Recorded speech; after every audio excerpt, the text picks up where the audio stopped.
Hey guys, Jengar here.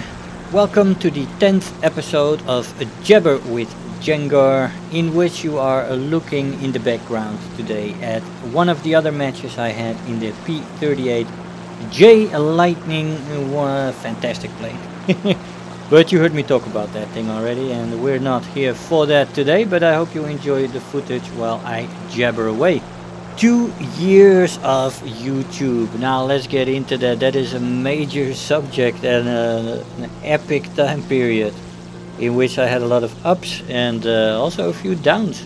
Yeah, so 2 years ago I decided to make my own YouTube channel. I was thinking about it for a while then already. You know, I've been playing War Thunder for about 4 years now. Close to 4 years, I'm not exactly sure because I haven't spent all my time on Steam with the game, and I flew from the normal launcher for 10 months or something, 9-10 months, I'm not exactly sure, I don't remember, it's a long time ago, but anyway, long time of playing, and I was already thinking about it for a while as I was getting better as a pilot in AB. And then 2 years ago I finally decided to make my channel. I made the channel on the 2nd of May in 2015, and I immediately started to record. I got some recording equipment and or software. I got some recording software in DxStory, and I also bought Movie Studio Platinum 13. Good programs, both of them, and I started to make my videos. And first in AB, and after a year or so I started to transfer into RB as the bomber spam in AB got to me. I couldn't get footage anymore.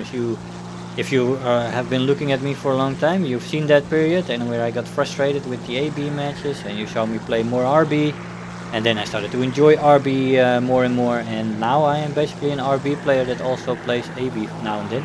But I love both modes. Both have something to offer that is special, and great modes, and also two difficult modes to really master. It takes a lot of skill in both modes to master, and slightly different skill sets for both. But those 2 years of YouTube have been very interesting, and all beginnings are hard. You know, in the beginning you make the videos for yourself and your friends, and you get your first subscribers, people who are really interested, and you get your first comments, and it's difficult in the beginning, man. The first 3-4 months it's hard, especially because I started in AB, and you know you have a lot to prove in the beginning. Why are you interesting for people? Why do people have to watch you instead of other channels? There's a lot of competition these days. You know, when I started in 2015, it wasn't the ideal time to start a channel. I mean, you had the first wave with Fly Daily and Baron and Jingles and those guys, and after that you had a second wave with Bowtime and Squire and a lot of those other guys. And now you have hundreds of people trying to get a YouTube channel with a War Thunder as a content, and to make it, to get your head above the grain is difficult. You have to have quality gameplay, you gotta be good, but also the videos gotta be good, everything's gotta be tip top, and then you can still build something. I really believe that, and the last 2 years have shown that to me. I mean, we've reached, we almost at 4,000 subs at the moment. And I was hoping to push that before the 2nd of May, so we could have a fantastic celebration of 4,000 subs before 2 years. But we didn't quite make it. We'll make it though this week somewhere, early next week I believe. We get to 4,000 subs, and we're only 12 or 13 or 14 days late. I'm not exactly sure, but we're only 2 weeks off. So basically 4,000 subs in 2 years. Fantastic. I've gotten so much support from you guys, and yeah, it's really been humbling, and it's been a great joy to have your feedback and to have the interaction with you guys in the comment section. When I started my squadron, that was a nice thing as well, because that made the interaction more tangible as well, with me flying out with you guys. And in the beginning that was really cool. And it's still cool, but the problem now is, of course, in those 2 years of YouTube, a lot has changed in my life. I've got a son. You know, he was born, what is it now, 16 months ago, almost. And he's just growing like a maniac. He's walking, and since he's been born, I've been, you know, having to really balance everything in my life, especially time. Time is valuable. Family comes first. Work comes first. You know, those are basic things you need in your life to survive as a family. And after that, you have your gameplay and you have your free time. And I try to make the videos, and yeah, I feel like I manage everything pretty nicely. But you know, I would love to make daily content. And but that's not possible with what you don't make anything money wise with a 4,000 subs YouTube channel. I think I make about $7 per month. So I mean that does buy me 2 leaves of bread, but that's about it. So you can't live off that. That's craziness. I will look at something like Patreon soon.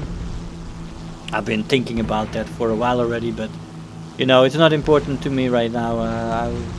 I mean, you don't do it for that. I just do it for the fun of making the videos right now. It's become my biggest hobby, let's say that. The editing is relaxing, the flying is nice, you fly with a purpose. You're gonna make a plane review, so you choose a plane, or you guys choose a plane for me, and that gives purpose to my gaming. And the editing and making the video all that it can be is also very fun to me now. I've really grown into that. It is really nice. And yeah, so it's just for fun.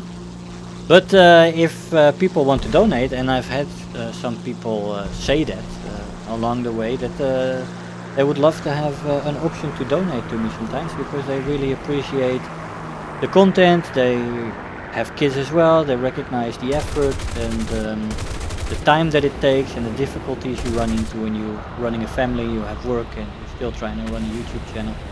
So they appreciate that, they want to give something, and they haven't been able to. So I might set something up in the coming months. Of course I'll let you guys know when I get around to that. But it's been an entertaining 2 years, I have to say, and it's really going well lately.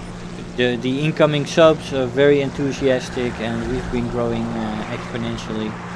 So yeah, and I've had a little bit more time lately as well with the holiday, so we gave it a nice little push just before the 2nd of May part, and yeah, a lot of fun. So we are at this point now. 2 years have gone, and of course we're going on, and we're almost to 4,000 subs. And you've heard me say in the last Jabber that I'm looking at a 4,000 subs giveaway. You know, that was planned before with the thing in mind that I would get the subscribers before 2 years. But we're gonna do the giveaway anyway, of course. We barely missed the date, so yeah, we're gonna do a giveaway.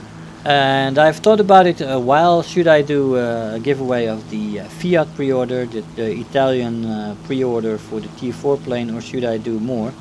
Of course, it's not only the plane and the value of that plane, but it's also that these pre-orders give access to the Italian 3 when it comes out in the open, well, it's not an open beta, it's a closed beta. Of course, if you buy the planes, you'll be able to play them earlier and to level them a little bit earlier than everybody else.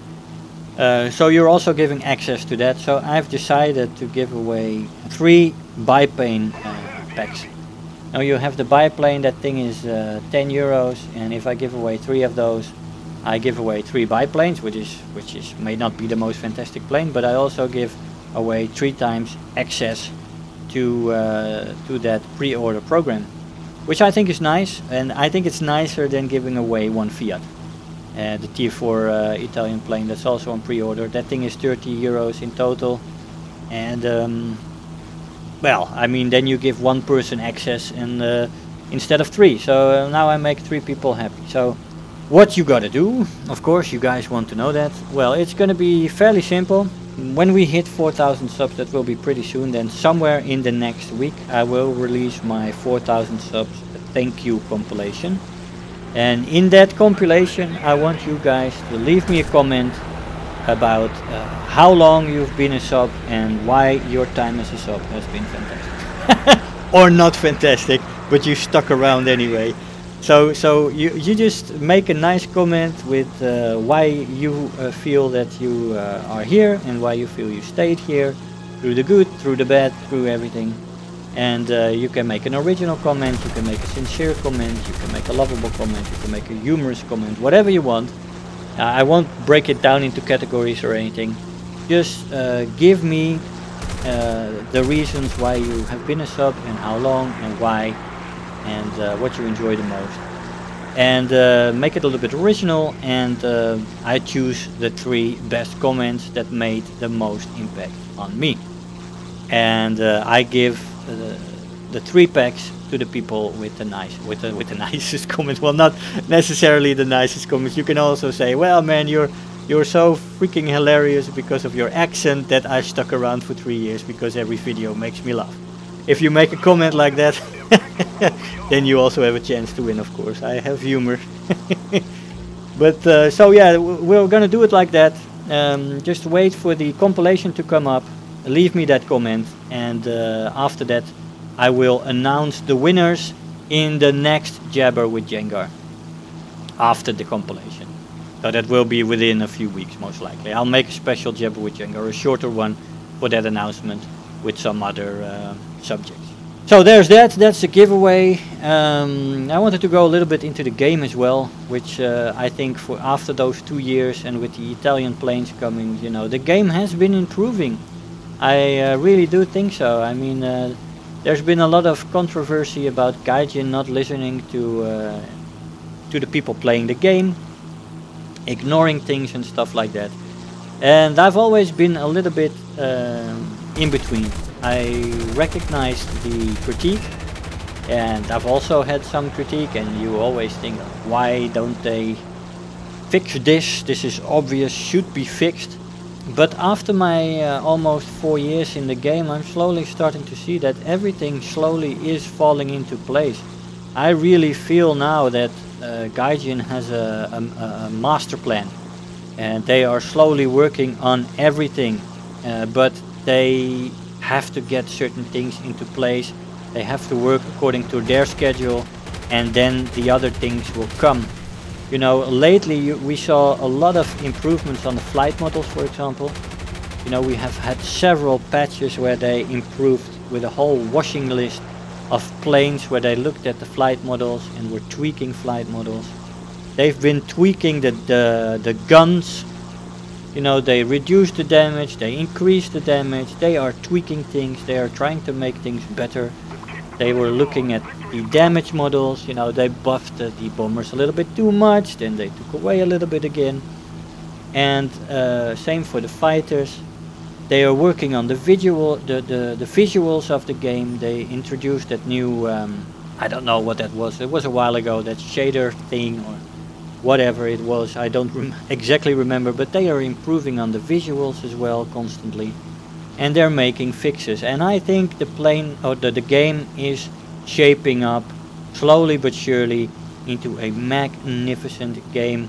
You know, what is there is fantastic, it's really enjoyable, and it's just the best game out there. Look at the size of this game, look at the sheer amount of vehicles. Not only planes, but tanks, and soon there will be ships as well. This is just insanity. To balance that all, you know, there was a lot of critique about the battle rating system, and definitely is not perfect.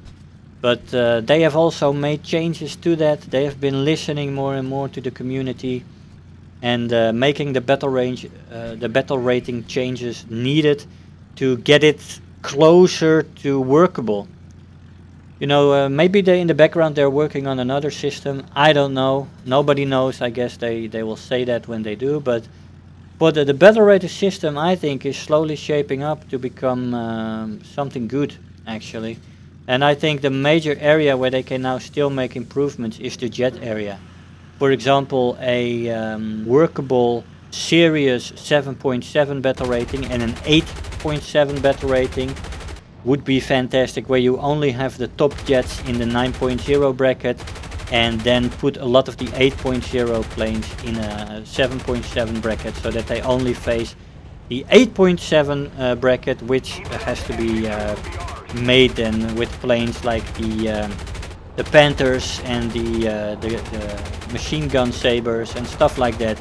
Put that at 8.7, put the 8.0 level planes on 7.7, and you won't be facing those top jets with most of the planes that are now 8.0. For example, those little things could still be improved, but I think they already made a lot of improvements that are very valuable and that will definitely improve the game. So I am very positive right now about the game.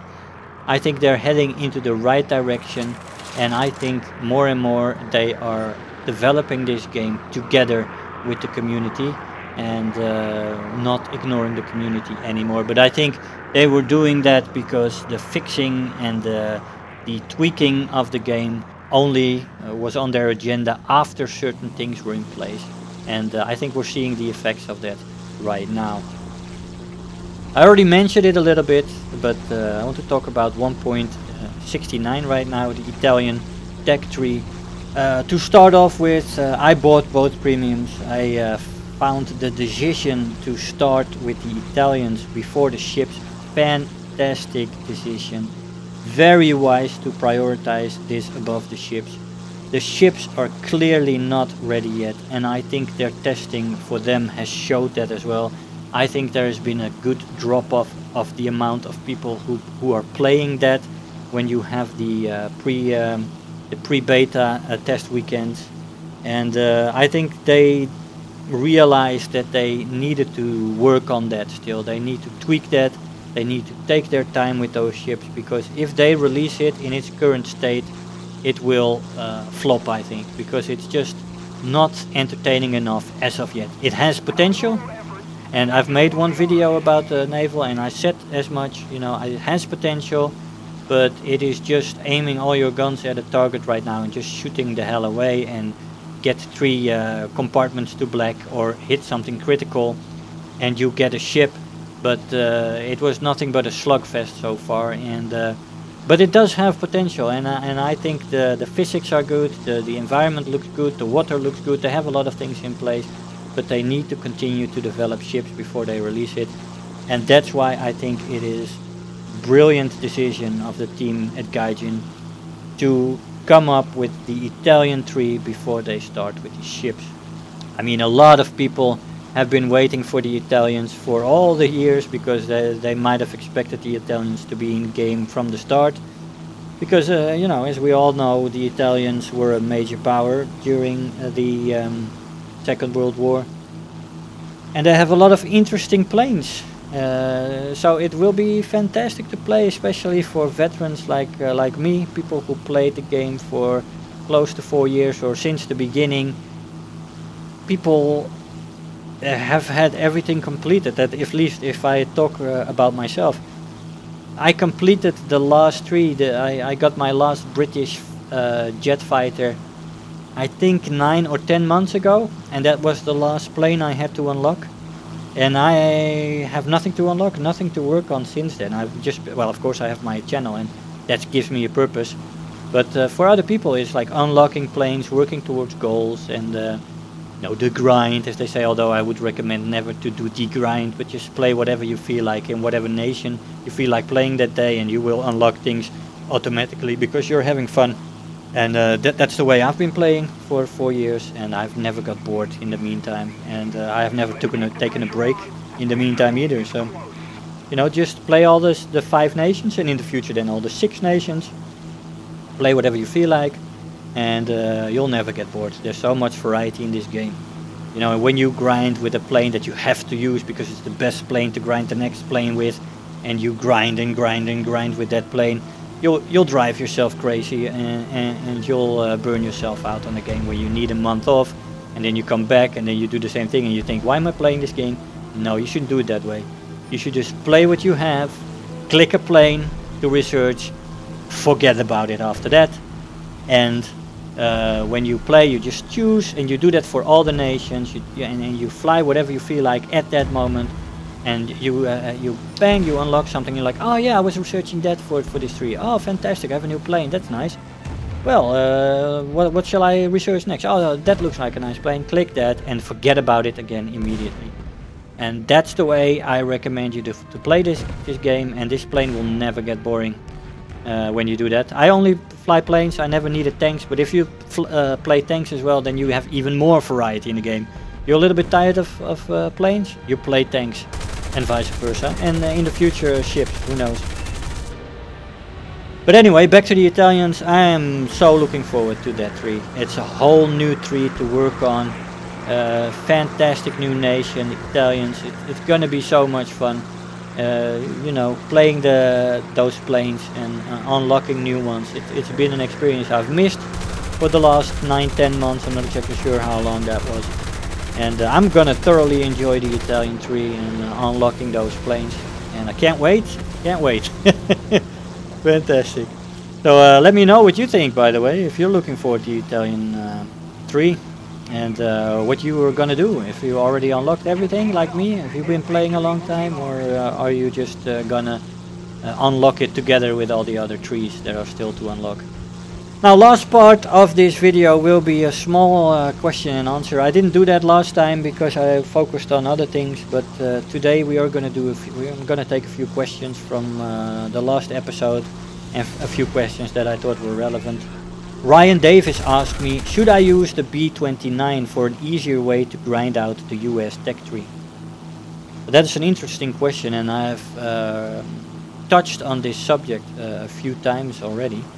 Many people, when the damage model buff came to the bombers and the gun nerf happened after patch 1.59, I believe, were already grinding trees with bombers. Bombers became more efficient to grind in than fighters, also because Gaijin increased the rewards on the ground targets. So yeah, definitely using a B-29 for grinding the second half of the US-3 can definitely be effective. You know, when you get good at bombers and you know where to find the concentrations of ground targets, or you go for bases, stuff like that, it can be a very effective way to grind trees with, unfortunately. I mean, but I believe with the little tweaks on the guns that they're doing and the little tweaks on the damage models, the fighters will become a viable way to grind again. It also depends though on how good you are as a fighter pilot.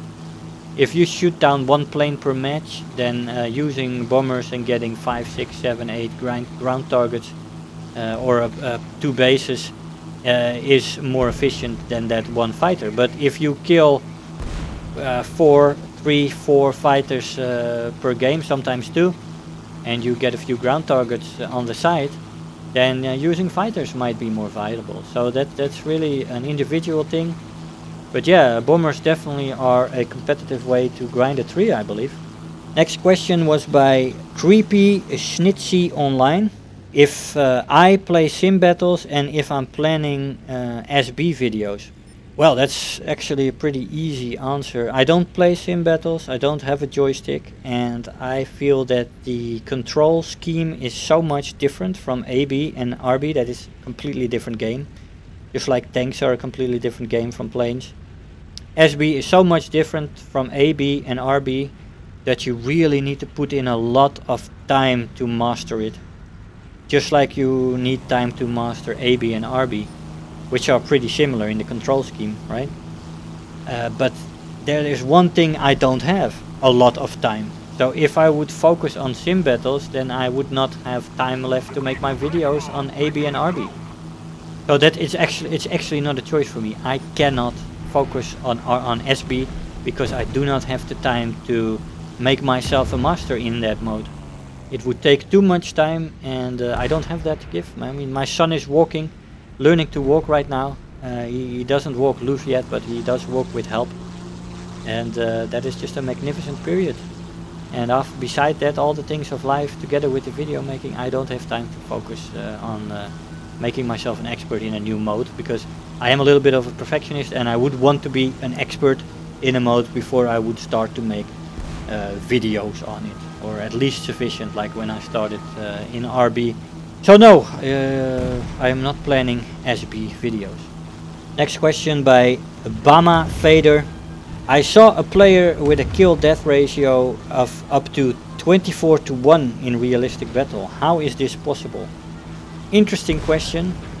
There can be more reasons than one for that. This person could fly a lot with his squadron, for example.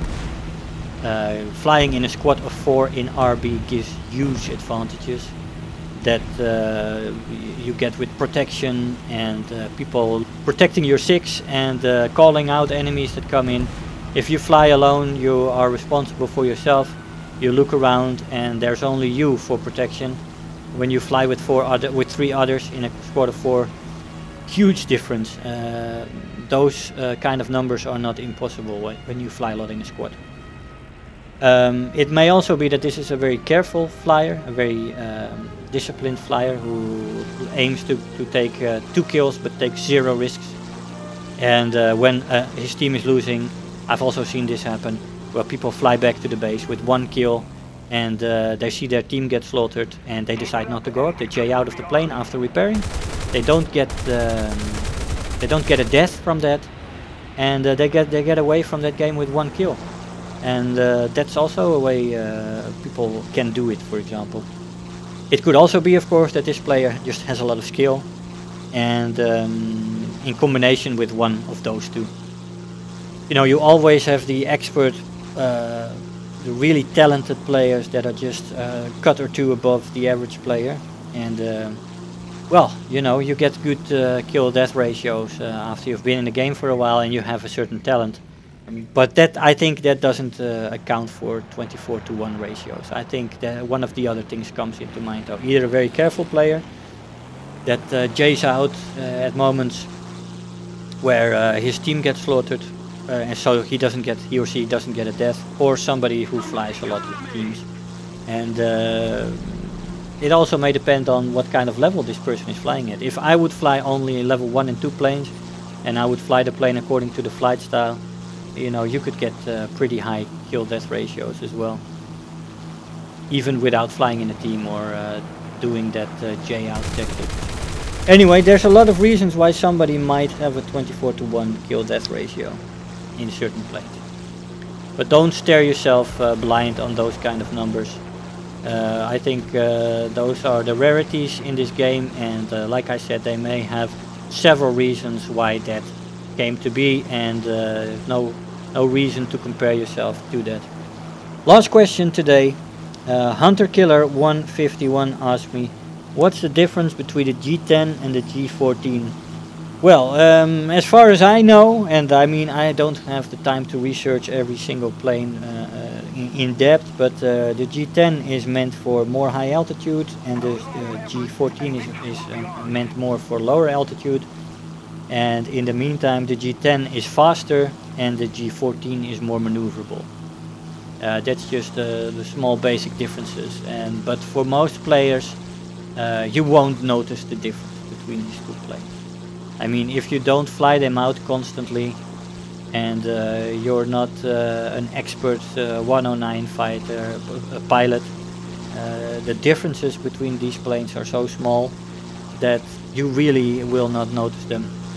This is for the players who make themselves a specialist in these planes, or with pilots that know a lot of background knowledge and know what to look for in the performance. So guys, I hope that answered your questions. Make sure in this comment section to leave me questions for the next episode.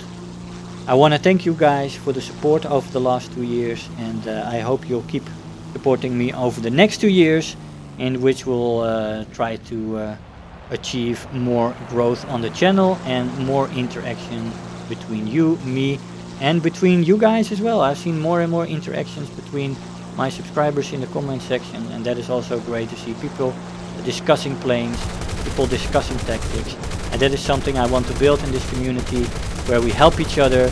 We try to make sure that everybody has their questions answered. By, if you know something, you see somebody ask a question and you know something about that, please do answer that person, and let's try to help each other become the best pilot we can be. For the giveaway, you know how it works now. On the compilation for the thank you 4000 sub vid, make sure to leave me your comment as to why you've been a subscriber, how long you've been a subscriber, and why you stuck around. Positive, negative, humor, sincere, loving, whatever you want to do, just give me that comment, and I'll give away 3 Italian biplane pre-orders to the 3 comments that made the most impression on me. Guys, I hope you enjoyed the episode, and I want to thank you all for watching, and I'll see you guys next time. Bye bye. If you're new here, make sure to hit the subscribe button, become part of this community. If you are already a subscriber, don't forget to like the video, do leave me a comment, and if you really feel like helping out today, make sure to share the video with your friends and let them know about the channel.